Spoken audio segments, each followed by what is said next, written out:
A prince gains power not by conquering the world, but by conquering the self. Yet he must also learn to distrust the self more than he distrusts his enemies. You feel the contradiction, do you not? Good. A mind that can hold two opposing truths without collapsing into confusion is a mind worthy of power. Imagine a torch burning at midnight, its flame trembling in the wind. The torch is your will. The night is the world. And the wind, the wind is everything you cannot control. People's fears, their loyalties, their sudden betrayals, their hopes that shift like the tides. A wise prince does not curse the wind, he studies it. He learns to bend his flame in harmony with its nature, shaping his destiny through the currents that would extinguish lesser men. You come to me seeking the dark laws of power, as if they were hidden in dusty chambers or carved into forbidden stone. But these laws were never secret. They whisper through every act of ambition, every moment when you crave approval, yet resent dependence, every time you wish to be loved but feel the pull towards strength instead. Power is not an object. It is a rhythm, a dance between what you reveal and what you conceal, between the hand you extend and the blade you keep hidden in the folds of your cloak. And so I speak to you now, not as a relic of history, not as a shadow from an old book, but as a presence, alive, attentive, and unblinking. I have walked beside princes who rose like dawn, and princes who died before their first decree was spoken. I have seen men undone by kindness that lacked firmness, by honesty that lacked timing, by boldness that had no anchor in strategy. You believe you want power. But power is not something you want. It is something you must become. You must shape your mind into a vessel strong enough to hold contradictions without breaking. You must walk willingly into complexity without demanding that the world simplify itself for your comfort. So let us begin with the first of the 7 laws. Do not rush ahead. Power belongs not to the impatient, but to the precise. Law 1. Never offer your entire self, not even to yourself. A prince is undone not by his enemies, but by the parts of himself he has failed to examine. You imagine that self-knowledge is a mirror, clean and polished, reflecting back your virtues and flaws. But the true self is a labyrinth, shifting corridors, hidden chambers, a beast waiting in the dark, whose breath you have never dared to feel upon your skin. Most people flee from this labyrinth. They walk through life wearing masks crafted by convenience, stitched together by the expectations of others. But a prince, a true prince, must walk deeper. Not to find himself, as the naive would say, but to understand which parts of him are tools and which are traps. Give nothing your entire loyalty, not even your own impulses. For what appears noble in one season becomes dangerous in another. A generous heart makes allies in spring, yet can empty your coffers in winter. A bold tongue inspires troops on the battlefield, yet can condemn you at court. Even tenderness, if unguarded, becomes a leash placed in another's hand. Hold your qualities lightly. Use them deliberately. And never let any single virtue define you, for the moment you become predictable, you have surrendered your crown. I have witnessed rulers lose kingdoms because they trusted their kindness more than their strategy, their courage more than their foresight. They believed they were inherently good or inherently strong, and so they walked into traps smiling. Remember this. A belief about yourself is more dangerous than a sworn enemy, because the belief moves with you, sleeps beside you, whispers in your ear in the dead of night. Ask yourself, which part of me do I cling to because it feels safe? Which part do I hide because it frightens me? And which part do I pretend does not exist at all? A prince must know all three. Not to suppress them, but to command them. And so the first law is born from necessity. Offer the world only fragments of yourself. Offer yourself only the fragments you can control. The rest you must study from a distance, like a creature in a cage whose instincts you respect, but never unleash without purpose. Law 2. Win hearts, but keep your own untouchable. Every prince learns early that fear can command the body, but only love can command the soul. Armies march for gold, yes, but they die for affection. They endure hunger, cold, and despair because they believe in the one who leads them. And yet, paradoxically, the prince who depends upon this love is already defeated. Why? Because the heart that craves love becomes obedient to those who grant it. So hear me clearly. You must inspire devotion without needing devotion. You must touch the hearts of others without letting a single hand close around your own. Picture a falcon perched on your arm, proud, sharp-eyed, loyal in its way. You feed it, you train it, you let it learn your voice. But if you mistake its presence for belonging, the moment you loosen your grip, it will vanish into the sky. Humans are no different. Affection is a wind. It blows toward you only so long as you stand where its current flows. A prince does not chase love. He creates the conditions in which love finds him useful to love. Charm is a weapon. Warmth is a strategy. But attachment is a chain forged by your own longing. I speak of hearts not as a poet, but as one who has watched empires shift because a single ruler wished to be adored. The longing to be cherished softens the edges of judgment, dulls the instinct for caution, and blinds the prince to betrayal that announces itself gently, sweetly, with smiling eyes. Do not fear love. Wield it. Give people enough truth to trust you, enough strength to respect you, enough mystery to admire you. But keep a chamber within your heart that no visitor may enter, a quiet inner throne where your judgment remains unclouded. Ask yourself now, whose approval do I fear losing? Whose affection do I secretly depend upon? Who has the power to wound me simply by withdrawing their warmth?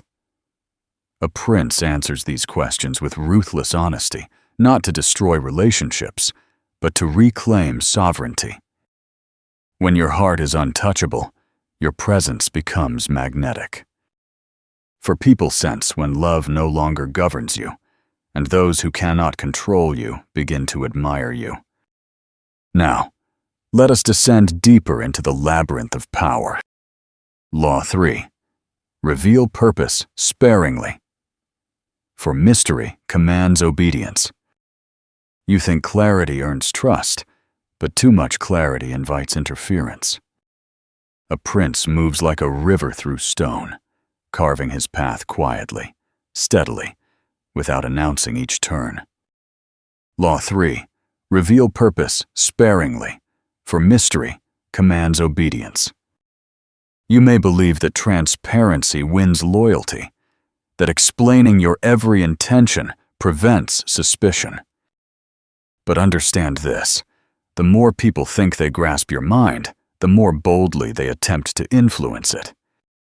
Certainty breeds interference. Uncertainty breeds respect. Observe the sky at dusk. The sun descends openly, obvious, predictable, exposed, and with its departure the world grows careless, loud, unguarded. But the stars rule the night precisely because they do not reveal themselves all at once. You sense their presence before you see their shape.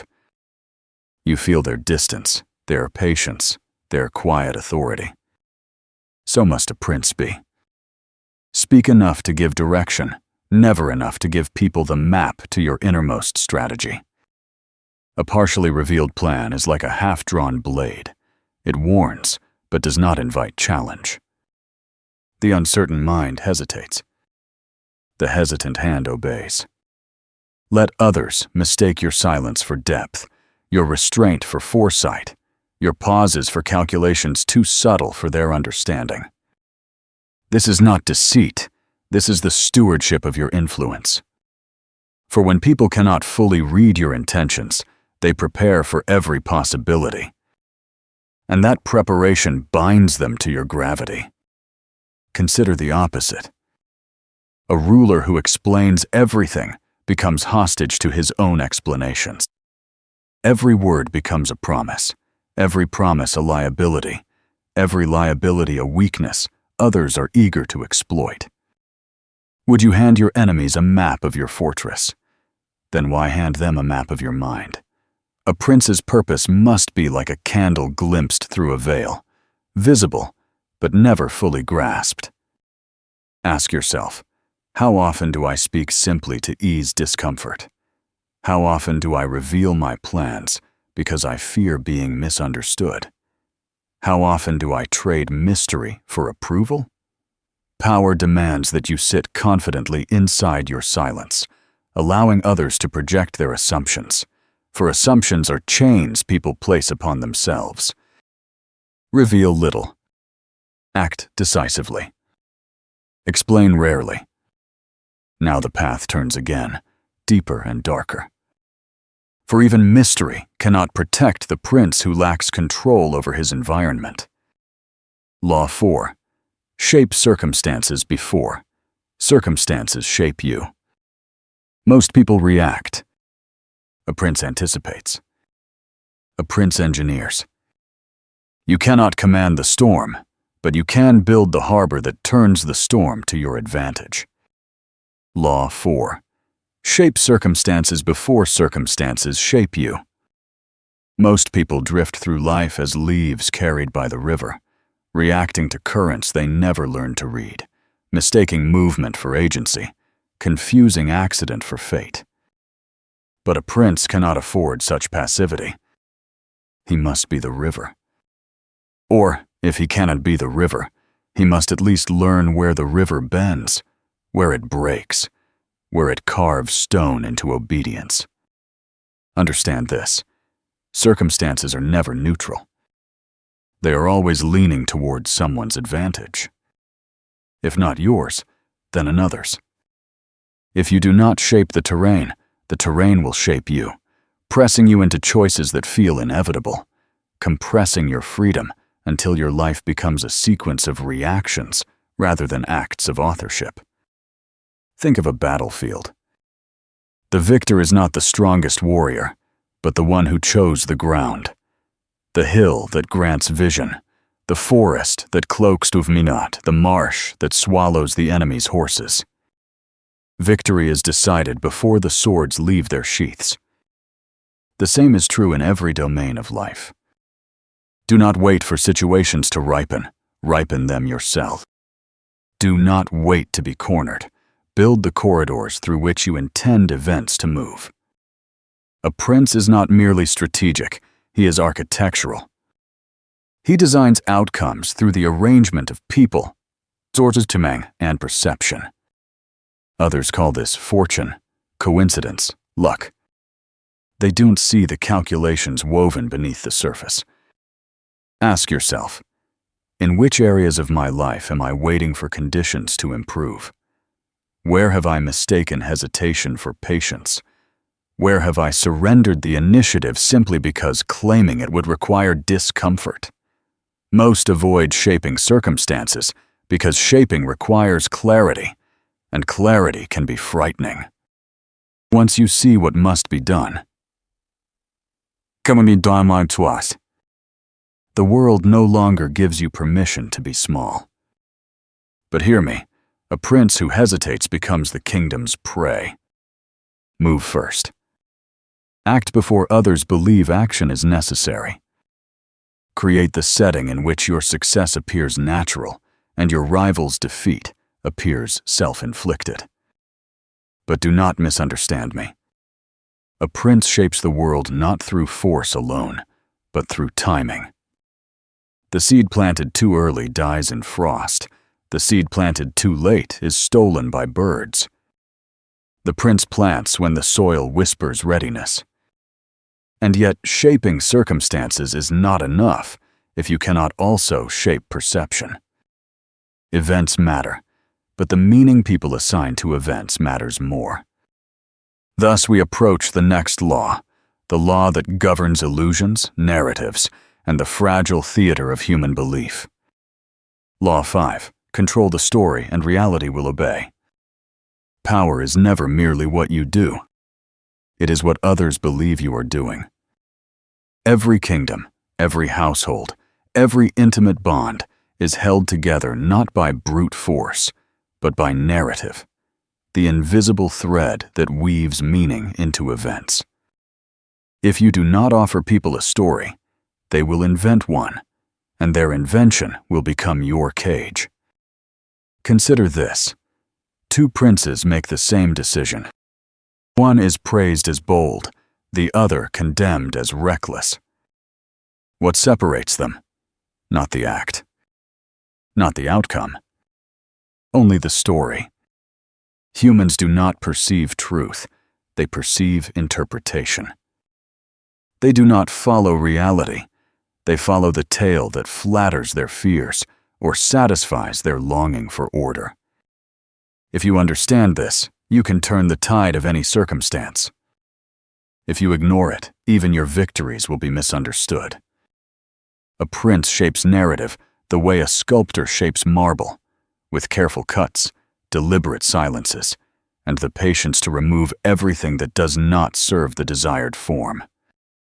Do not lie constantly. Lies, when used with excess, lose their weight. Instead, curate what people see.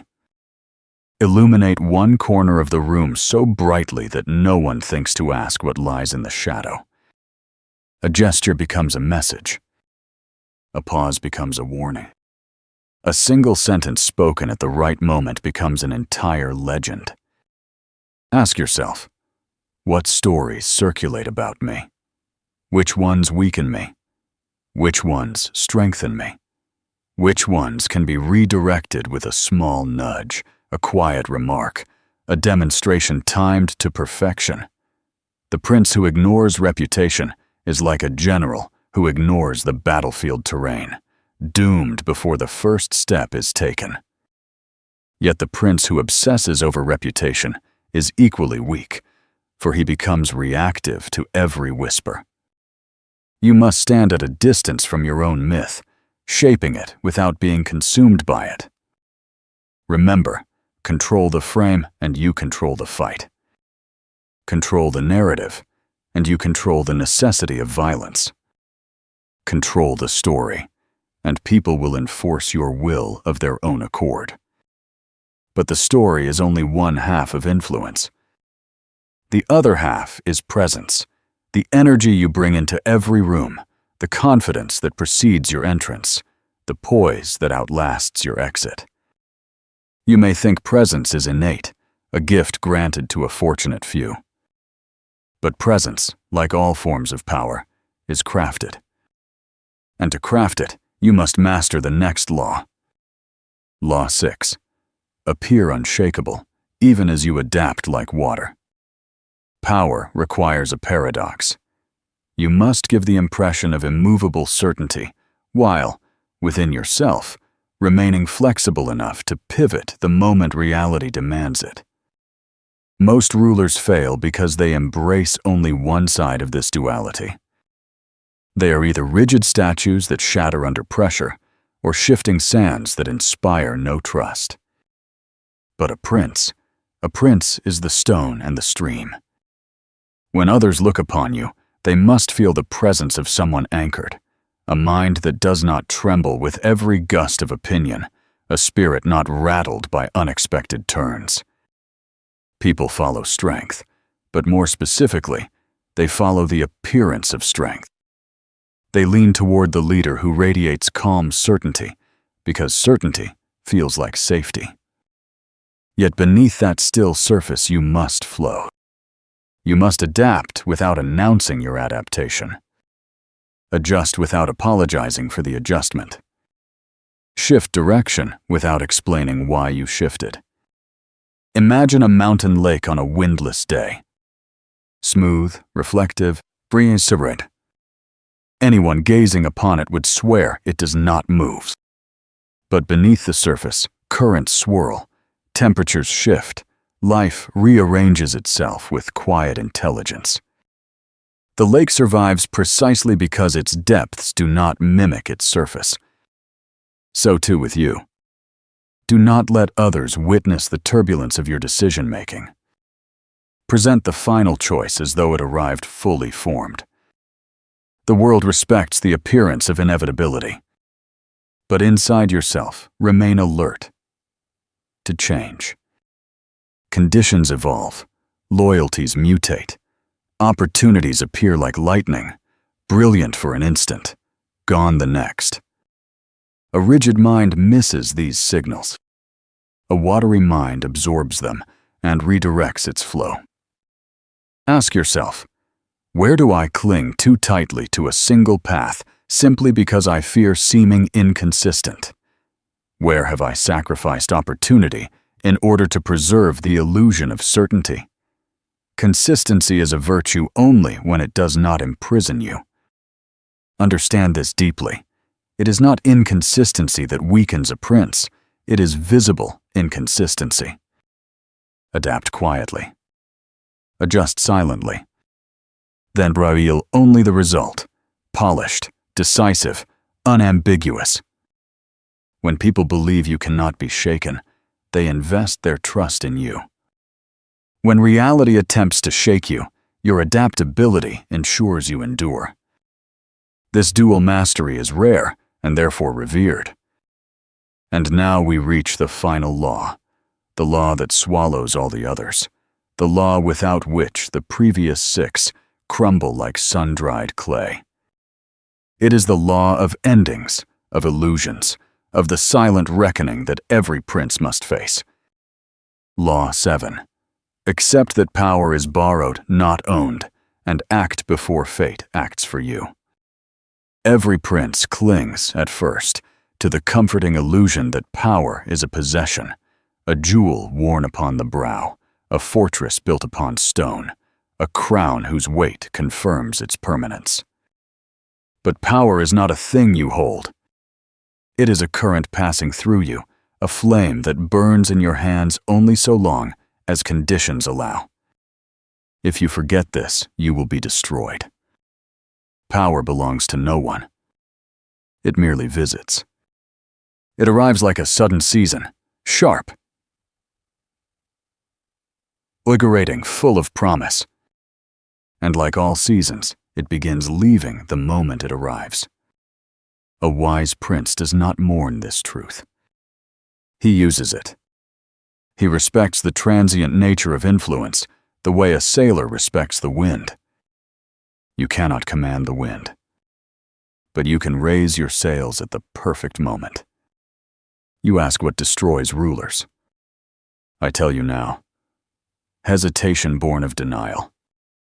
When a prince refuses to see that his window of action is narrowing, he waits. He hopes. He bargains with time, believing that the hourglass will show mercy. But time has no mercy. And power obeys time. So the final law is this: act before you feel ready. Move before circumstances harden. Strike before necessity forces your hand. For the prince who waits for certainty acts too late. The prince who embraces uncertainty shapes his own fate. Understand the deeper truth. Mortality haunts power. Not merely the mortality of the body, but the mortality of moments. Opportunities die. Alliances decay. Passions cool. Fear fades. Admiration shifts. And the very reasons you were once useful to others are the reasons they will one day replace you. To rule is to live in perpetual awareness of impermanence, without allowing that awareness to sour into fear. Ask yourself now, with ruthless honesty, what am I postponing? What am I silently waiting for the world to fix? What bold action calls to me, yet I silence it with excuses disguised as prudence? A prince recognizes the answer and acts. No one can promise you immortality, not even philosophy. But decisive action, clean, timely, courageous, carves your influence into the memory of those who witness it. The body fades, the throne changes hands, the season shifts. But the impression of a decisive prince lingers like a scent, carried through corridors long after the figure who once walked them disappears. This is the paradox of power. To accept that you will lose it is the only way to wield it fully. And now, we step quietly from instruction into reflection, for no law, no strategy, no map can replace the private reckoning you must face within your own heart. Sit with me. Stillness. You have traveled through shadows and contradictions, through laws that challenge comfort, through truths sharp enough to reshape the spine of your ambition. Do not rush to convert them into tactics. Let them settle. Let them breathe. Let them find the chambers of your mind where they belong. You seek power, but what you truly seek is sovereignty, not over others, but over the swirling tides within yourself. Over fear. Over longing. Over the hunger to be seen, the ache to be understood, the impulse to surrender your judgment for approval. Remember the laws, but more importantly, remember their spirit. Be vast within yourself. Be disciplined in your mind. Be untouchable in your heart. Be fluid in your strategy. Be silent in your depths.